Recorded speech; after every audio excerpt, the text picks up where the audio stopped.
violations. It is not only silent about the illegal and high-handed behavior of the police and other security agencies, but it is actually taking part in that. We've come to believe that this is a clearly scripted agenda against us, because as we speak now, we have already lost opportunity in 30 districts. We've been blocked from addressing people in 30 districts of Uganda. Today alone we are supposed to address 4 districts, but as you clearly see, it is past midday, so we won't be able to address all those districts. The Electoral Commission is aware of this. The Electoral Commission is aware of these injustices. Like I told you, we raised these matters severally, but the Electoral Commission did not respond. It was not until candidate Museveni came out to castigate the Electoral Commission and say that he is not happy with the Electoral Commission and the police, that the Electoral Commission wrote to us and summoned us and insisted that I must personally come and present myself. We also mentioned to the Electoral Commission that it's such a shame that a presidential candidate must put on a bulletproof because of the clear threats of my life. The same threats that we have raised to the Electoral Commission, but the Electoral Commission has been conspicuously silent. We've reminded them that we've been blocked from access to accommodation, we've been blocked from using the main roads. The military and police has come out to block our legally organized campaign meetings, but the Electoral Commission has not done anything in that way. We reminded the Electoral Commission's chairperson that his predecessor, the late Haji Kasuja, one time came out and called the government to order. He put his feet down and said that if the military does not get out of the electioneering process, he was going to call off the election. This time around, the military and the police seems to have taken over the election, but the chairperson and the whole Electoral Commission has not come out to say anything about that. And yet the president has been said in the past. We reminded him that just in Elegu, where we had clear documents, as I posted them on the social media, the military and police came out and said they had gotten new orders and therefore we could not be allowed to address the people of Elegu. And in the process, an innocent civilian, a lady, was shot and lost a leg. Many things we shared, but it was clear that the Electoral Commission is not in charge. They once again promised us to reach out to the security forces. They promised us that they are going to engage the police. But again, these are the same promises that the Electoral Commission has been giving us, but not coming clean to them. We again put it to the chairperson of the Electoral Commission and the entire Electoral Commission that if they cannot organize a free and fair election within the law, they should resign. We told Mr. Byabakama that if he cannot superintend over an independent Electoral Commission, then he should resign. We left that to him.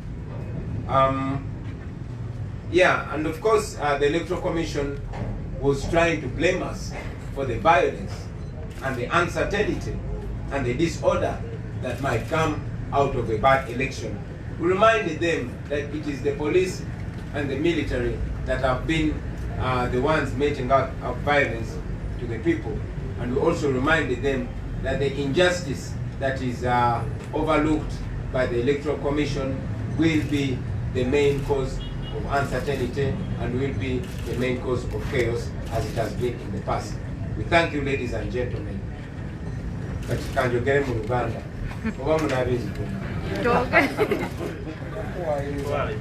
Basebo ne banyabo tubebaza olw'omukisa guno okwongerayo amaloboozi gaffe eri bannayuganda bannaffe wano mu ggwanga n'abo abali ebweru w'eggwanga. Olunaku lwaleero oluvannyuma lwa ttiimu yaffe eyabadde ekulemberwa omumyuka wa pulezidenti wa National Unity Platform okujja okusinkana akakiiko k'ebyokulonda nga twabadde tuyitiddwa. Akakiiko k'ebyokulonda kalemeddeko ne kagamba nti kaagala kandideti yennyini ajje. Era tukibagambye nti mu mateeka nkiikirira ekibiina kye bayita National Unity Platform. Kino kibiina si kya muntu omu nga nze.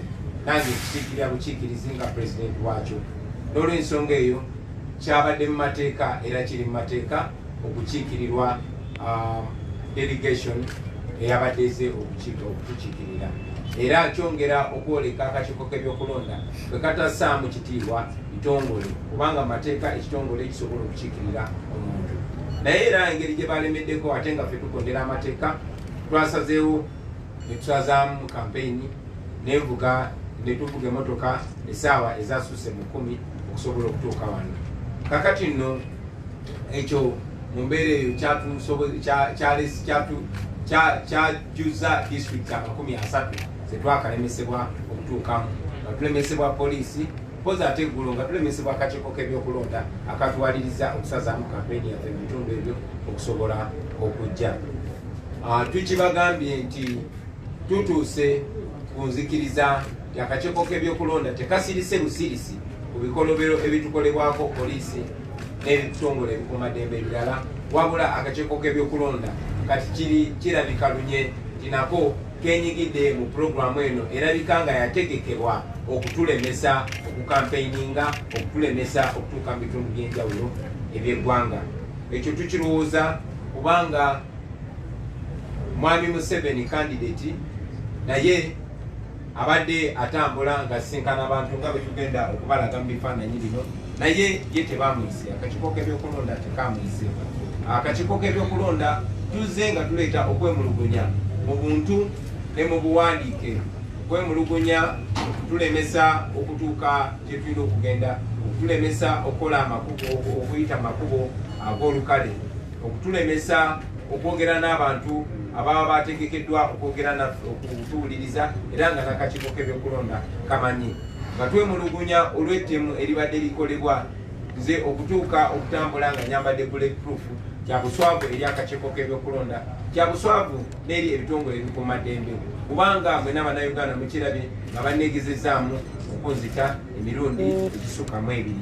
Ebyo byonna byonna tuzze nga tubyemulugunya mu kakiiko k'ebyokulonda naye nga kasirise. Naye kandidati Museveni bwe yavuddeyo olunaku lw'okoseggulo n'agamba nti si musanyufu eri akakiiko k'ebyokulonda. Akakiiko k'ebyokulonda kaddukiddewo ne katuwandikira ebbaluwa ne katuyita nti tujje twenyonyoleko. Ekino nno kiraga nti waliwo kyekubiira, kiragira ddala nti waliwo kyekubiira mu kakiiko k'ebyokulonda. The Electoral Commission is operating on double standards while they are summoning us for the same things. Candidate Museveni continues to go around addressing massive rallies, carrying out processions, but the Electoral Commission is paying a blind eye to him. Twachogeddeko n'akakiiko k'ebyokulonda ne tubategeeza ebimu ku bifo bitulemeseddwa okutuukamu, newankubadde ebitongole ebikuumaddembe n'ab'obuyinza mu ebyo ebitundu baadde bategeezeddwa okugeza mu kitundu ky'Eregu.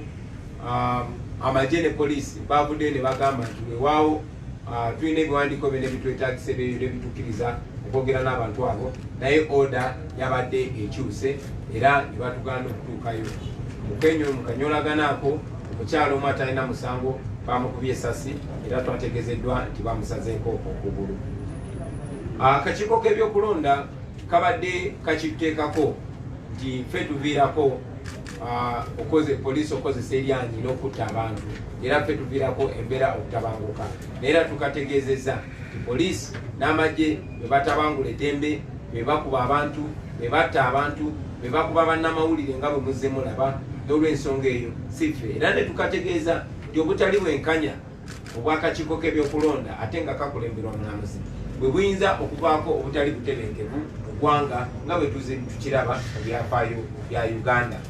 Twongedde n'obabuuza lwaki kandidati Museveni ye tebaamuyise ng'agenze maaso okukola ebyo bye banenya ate ffe okukola. Era tugenze maaso ne tusaba akakiiko k'ebyokulonda nti bwe baba tebasobola okukola mirimu gyabwe mu ngeri eraga nti tebalina kyekubira, ekikolwa ekyandibadde kisinga okubeera ekyekitiibwa kyandibadde kyakulekulira.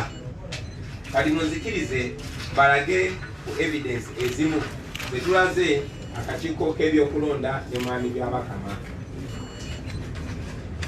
Bano Candidate Museveni nga bwe mulaba yali n'abayimbi basasula okukola ebivulu. Basibye omuyimbi mu Nigeria nga bamulanga okola ekivulu mu Uganda, naye bano babikola misana ng'ensi eraba ate bakikola na mu luguudo. Akakiiko k'ebyokulonda katulaze nti tekakimanyiiko ekyo. Wano baali Luweero nga bataddewo ekivulu mu luguudo mu makati. Akakiiko k'ebyokulonda ne mwami byabakama batulaze nti ekyo tebakimanyiiko. Ne wano baali Luweero. Olunaku lw'okwewandiisa oba nomination lwe bankwata ne bansiba bino ebivulu mwami Museveni bye yali ayisa mu kibuga. Naye era akakiiko k'ebyokulonda paka kati omwezi mulamba kevudde nti tekannaba birabako. Yino embeera nga bwe badde etambula mu kampeyini za mwami Museveni. Wano mwami Museveni yabadde embalala, naye akakiiko k'ebyokulonda kakulaga nti tekakimanyiiko. Batugaana okwogera n'abantu ebusiya ne bakuba tiyagas n'amasasi mu bantu. Era kampeyini tetwagikola ebusiya, naye mwami Museveni wano yabadde ebusiya.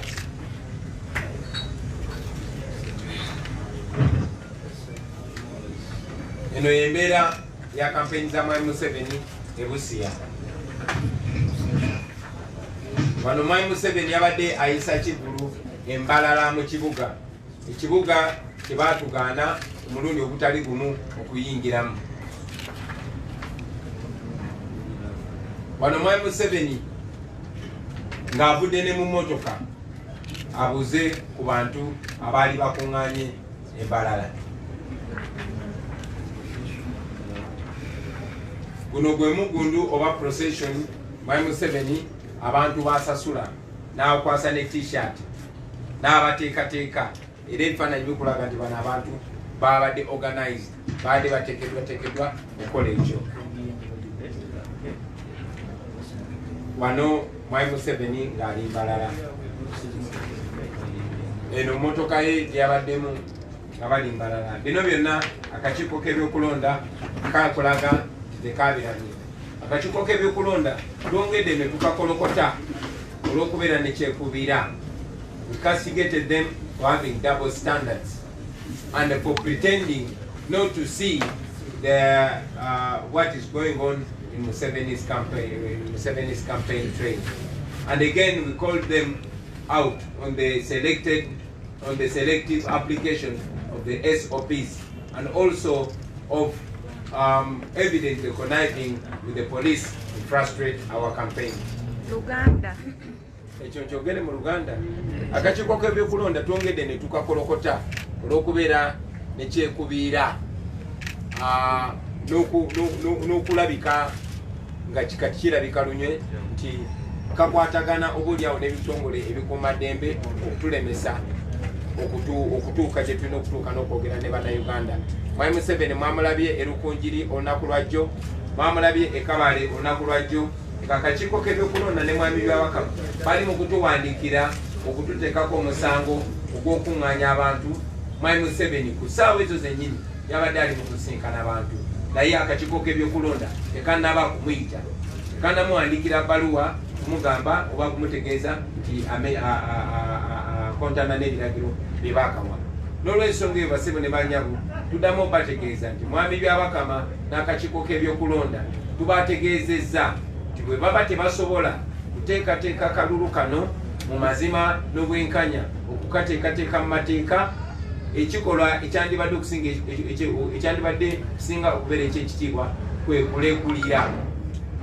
Mwebale nnyo, mwebalire ddala. I want to inform the people of Uganda that from here we are heading to Western Uganda.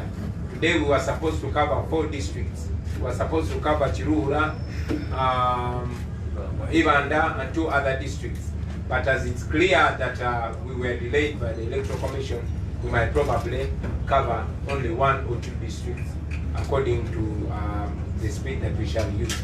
Tubategeeza nti bwe tuva wano twolekera ebugwanjuba ewa Uganda, tubadde tulina okugenda mu districts 4 okuli Kiruhura ne Ibanda naye olw'obudde nga bwe mulaba ate ng'obudde obwo butusaliddwako akakiiko k'ebyokulonda katulabe districts meka ze tunasobola okutuukamu. Mwebale nnyo, mwebalire ddala. Balamusa mu Nyankole abaana bankole by'omuhanda byo nitwija.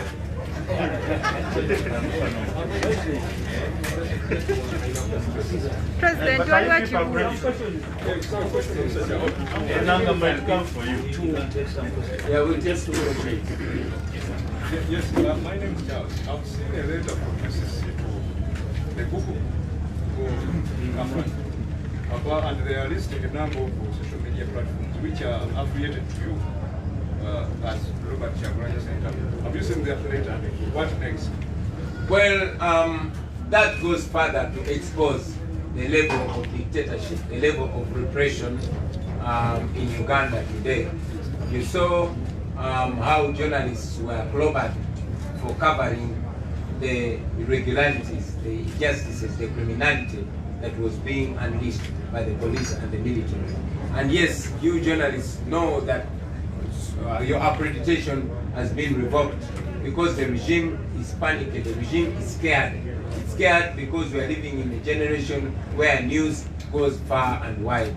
Now, they are going as far as trying to stifle the private voices. We are still alive because there are cameras. I've said this many times that our weapon in this generation is the camera. They have the guns, but we have the camera, and the camera exposes them. One of our friends, Ariho Nobat, would still be in torture chambers up to now because the police had wanted to use him to cover its evil attempts on my life. But thanks to the cameras, every evil was covered by the camera, and our brother is free now. You will also note that international journalists have been deported because the Museveni dictatorship fears the truth going out in the world. So that's the writing to Google and the all that is being done to stifle the media, to stop them from exposing the criminalities of the regime, are supposed to show how panicky the regime is. But the more panicky they are, the more assurance we get that they are on their way out. Uganda. Uganda. Now we choose Uganda.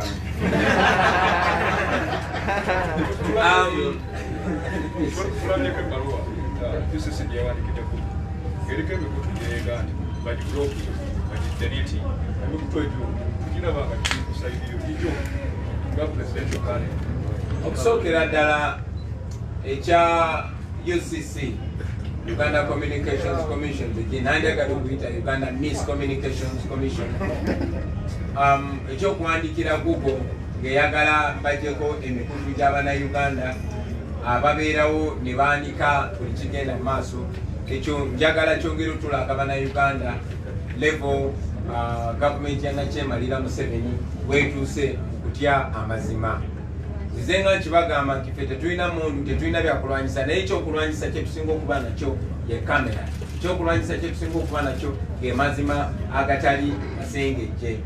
Mwakirabye nti bwe twabadde nga tukwatibwa ku road block nga tusibiddwa emabega ne maaso nga poliisi n'amagye baagala otukolako ebikolobero. Bakubye bannamawulire bangi bakyali malwaliro, abalala bavuddeyo n'ebisago. Lwaki bakuba bannamawulire? Kubanga tebaagala ebikolobero bye bali kukola birabibwe ensi yonna. Mwenna mwalabye nti bannamawulire babaggyeko accreditation yaabwe kubanga tebaagala ensi emanye ebikolobero biri mu kugenda maaso. Mwalabye nti bannamawulire abava ebweru w'eggwanga bangi babatiise ne babagoba mu Uganda kubanga gavumenti ya Nakyemalira Museveni etya nnyo amawanga agatwetoolodde okumanya amazima. Kakati okuvaayo ate ne balumbagana n'emikutu egiri private, ekyo nno kyongera kwoleka lunye nti nno batya, bamanyi bye bakola bimenya amateeka, bamanyi bye bakola misango, bamanyi bye bakola byongera obalabisa mu nsi yonna. Kyebavudde bavaayo okugezaako okulemesa abantu okumanya ekigenda maaso mu Uganda kubanga singa ebikolebwa bituufu, singa ebikolebwa biri mu mateeka bandibadde tebatya nsi yonna biraba. Just shoot him and him because he needs to run. Just one step over there and then Ken's.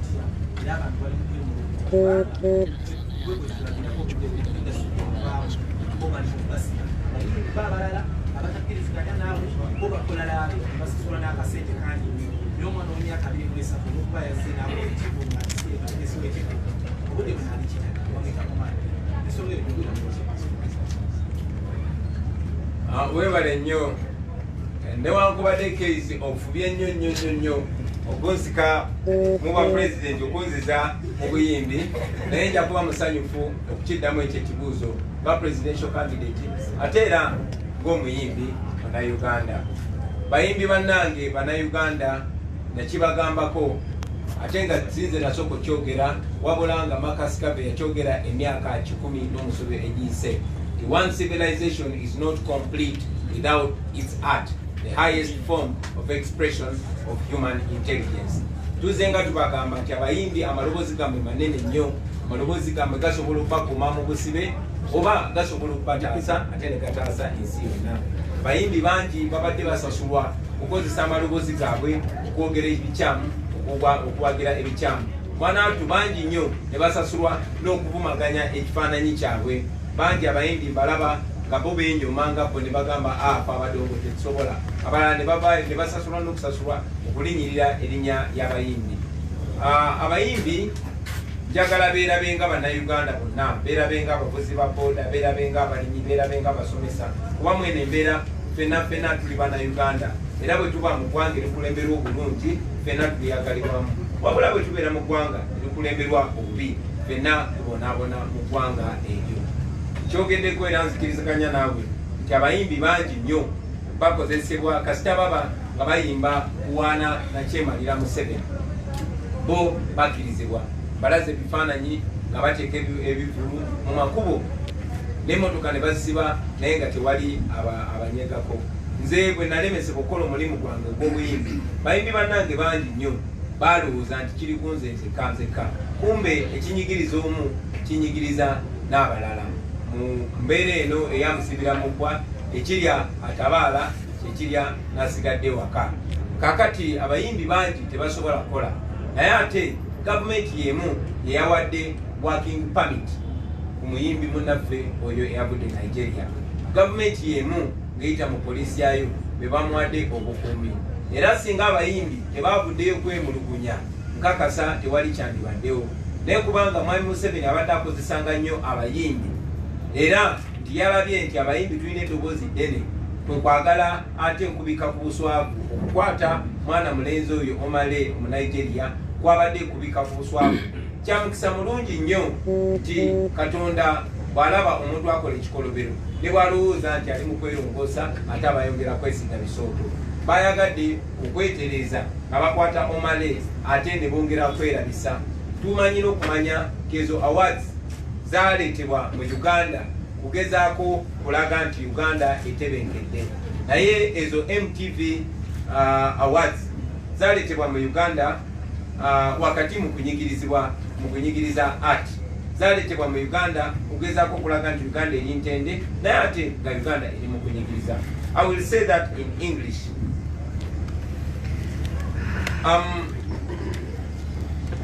The fellow artists have been used in the past to manipulate their loud voices for the benefit of the dictatorship, not knowing that the voices that could actually free them and those and their fellow Ugandans are actually being used to enslave them further. I told the artists before, and as a matter of fact, I was only reiterated what was said more than 100 years ago, that one civilization is incomplete without its art, the highest form of expression of human intelligence. And I called upon artists to know how powerful their voices are, especially in a very critical time like this. Now, the awards that were brought to Uganda were not brought to Uganda in good faith. They brought to Uganda to cover up for the injustices. I really did not disagree with the MTV awards coming to Uganda in the face of injustice in a country where some artists are not allowed to perform, in a country where some artists are not allowed to express themselves, in a country where some artists are stifled on account of their political views. I think, and I still think, that the MTV awards were being used as partners in crime. However, it is also good that this also served as an opportunity to expose the regime further. Ugandan artists have been blocked from working on account of the COVID-19. Even if some artists have actually been allowed to perform for as long as they are only singing praises for the Museveni dictatorship. Now, the arrest and detention of Omah Lay, the Nigerian artist, I want to believe it was not anything to do with the COVID-19 regulations. It was an act of shame. The regime was exposed after the Ugandan artists came out to complain about the double standards, to complain about the selective application of the COVID-19 regulations. That is how the police came out to arrest Omah Lay. But it is the same government that gave Omah Lay a work permit to perform in Uganda. It is the same police that offered security to Omah Lay to perform. So it is shameful to the police, to the Museveni dictatorship, to the government of Uganda, and to we the people of Uganda, that our fellow artist was arrested in Uganda. It's a very bad image to Uganda. As an artist, we have instructed our legal team to work together with a team that is trying to secure the release of Omah Lay, because it continues to be a shame on us as Uganda and we as the music fraternity. Thank you. There was one question here. One question. Only one. Just one. Okay, you will come last. Okay. My question is, you said that COVID-19 has been weaponized by the regime, and that's the issue. But also as a candidate, you take cognizance that some of your activities might compromise the health of the people. Thank you very much. I must mention that I was on the floor of Parliament and suggested that if it is indeed as risky as it was to have an election, it should be postponed because it is provided for within the law. The NRM MPs disagreed, of course, as commanded by their boss, Museveni, and the Electoral Commission went ahead with the election. I was also the first artist, maybe in Uganda, or maybe in the world, to come out and sing and sensitize the people about the COVID-19. So we are aware of the COVID-19 pandemic in Uganda. But again, I must inform you that the Museveni misgovernance is more dangerous to the lives of the people of Uganda than COVID-19. More people have been shot dead than the number of people that have died of COVID-19. So it is more urgent to get better leadership, to have a well-governed country, and that is the only way we are going to manage the COVID-19. After all, the Museveni dictatorship is fighting COVID-19 using guns. They have bought more police patrol cars than ambulances. They have passed out more security personnel than medical personnel. So you know that to them, staying in power is more important than fighting COVID-19. Thank you. Yes, just wanted to know from you, we wanted to know in conclusion, have you agreed with the Electoral Commission that you should not hold big gatherings, or it's going to be business as usual, since you've said that you don't agree with them on many fronts? We informed the Electoral Commission that we don't hold big gatherings. We show up in a place. But again, as you know, having been blocked from performing, having been blocked from consultation, the supporters that see us out there, and also having been blocked from radio and TV stations, our supporters can only hear from us in the rallies. We continue to encourage them to social distance, and in any case, the military and police tear gases them. and they listen to us from far places. We also continue to encourage our people to wear masks and do as much as they can to individually fight the COVID-19. After all, the masks that we passed as Parliament have not adequately been distributed to the people of Uganda. Thank you very much.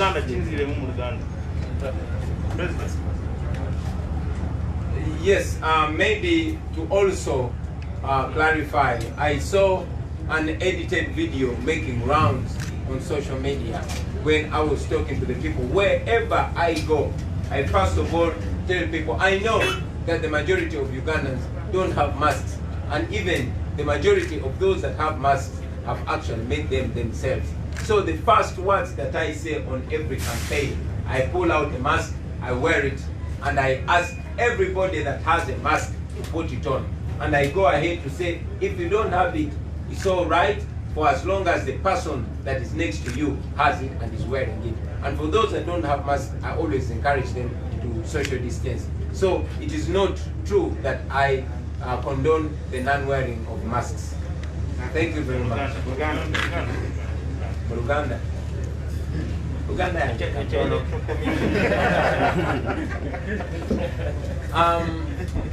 Ndalabyeko ka video ke basaze akatambula ku social media nga kalinga akalaga nti mpagira abantu obutayambala mask. Kyenkola buli campaign meeting gyentukako nsooka kugamba abannayuganda betusangayo nti buli alina mask ajambale. Kimanyi bulungi nnyo nti sente ze twayise okulira buli munnayuganda mask zaalibwa era abannayuganda bangi tebalina mask. Era mbagamba era manyi nti abasinga okubeera ne mask byazeekolera bwekolezi. So kyensookerako nga sinayogera kintu kyonna mbagamba nti buli alina mask ajambale. Era ne mbagamba gwabwe oba togirina tekirina buzibu kasita making sure kyakulinaanye ajambadde. Era bw'oba olinaanye omuntu nga tayambadde mask mweweemu amabanga. Kyono kyenjogera newankubadde ebigambo byange babifuna ku butambi ne babisalaasala basobole okubipresentinga mu ngeri gwe gyebaagala bifaanane. Mwebale nnyo kati ne bootema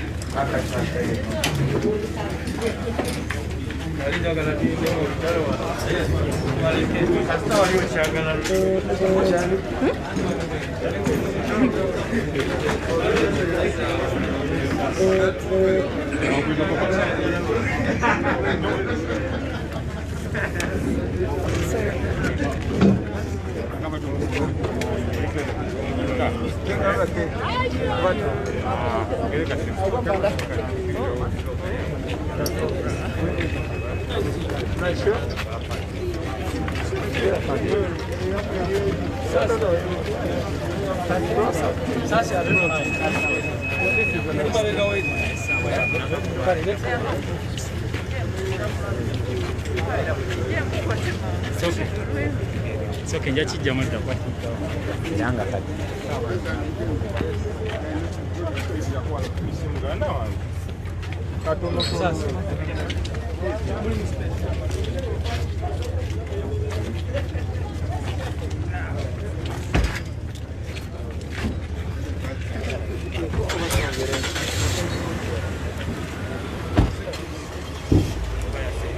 Yo.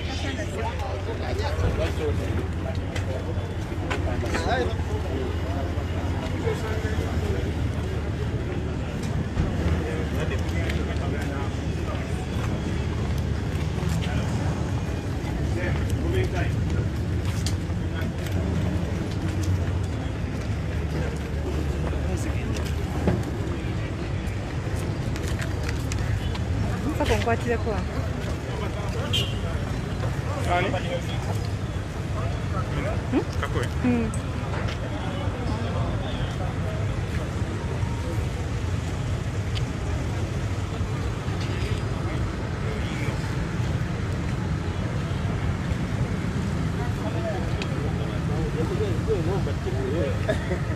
sorry.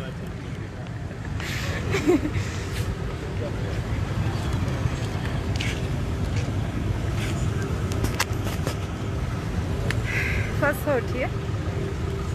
Passport.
Moto kebate.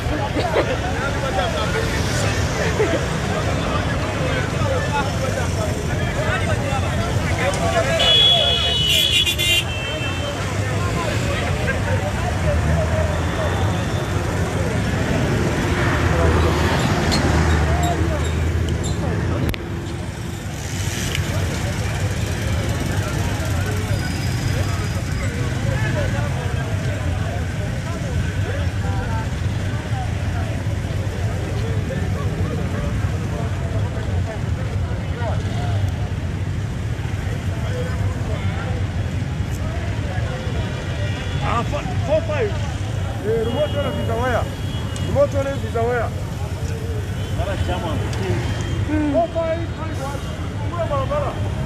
4-5, 21.